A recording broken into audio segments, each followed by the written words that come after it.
good to have you with us. Of course, Rumsfeld, one of the main architects of the US combat in Iraq and Afghanistan, two arenas where even now US troops are involved. Is that how he's always going to be remembered? Well, no doubt. You know, he had 60 years about doing a variety of jobs, from being a naval officer to a banker to a congressman, worked for 3 presidents, Nixon and NATO, and of course, he worked for Ford in the White House and then later at the Secretary of Defense. And then he ended his career at the Pentagon once again, a very relatively young man, with his second stint. And of course, everything radically changed after 9/11 for Mr. Rumsfeld and of course for President Bush. He was criticized for the invasion, his invasion strategy for Iraq and Afghanistan, and for a lack of planning of the post-war period. Are those fair criticisms, in your opinion? Well, I think so. You know, I think there was a massive intelligence failure.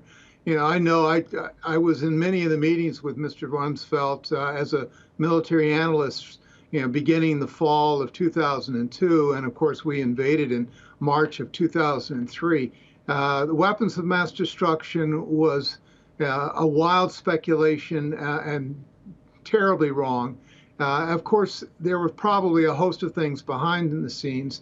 You know, I can recall we met at Mr. Rumsfeld's bequest with people planning the post-war situation, and I was underimpressed by their preparation. So, you know, when we went in there, and of course I went over there, and you know, a couple of months after the invasion, sat down in the green zone with the staff there, and they seemed to be totally unprepared for what was about to happen, and that is when we disbanded the Iraqi army, you know, they fled into the insurgency.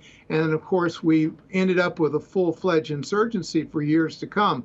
And this was unfortunate, I think, to a large degree, because we never adjusted from the post-Cold War era to the realities on the ground, especially in places like Iraq. It was also under his watch that the Abu Ghraib prisoner abuse scandal occurred.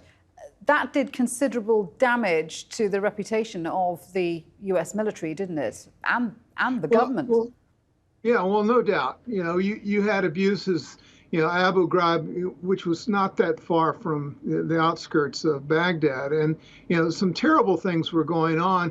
Of course, the chain of command should have known about those sorts of things and should have taken immediate action, but they failed to, and it mushroomed into something it never should have been. And of course, he was criticized for Guantanamo Bay and for holding a variety of people, especially Al-Qaeda and some of the leaders that were aligned with Osama bin Laden. So there's a lot of controversy around Mr. Rumsfeld. I can tell you that I always found him a gentleman, someone that, yes, he was a Washington fixture, and he was doing what most politicians, unfortunately, no matter where in the world they come from, they do to support their boss. And in his case, it was Mr. Cheney and President Bush. So I'm not going to cast dispersions at Mr. Rumsfeld to a large degree, because I think he either had to resign or he had to do what his boss wanted to do. And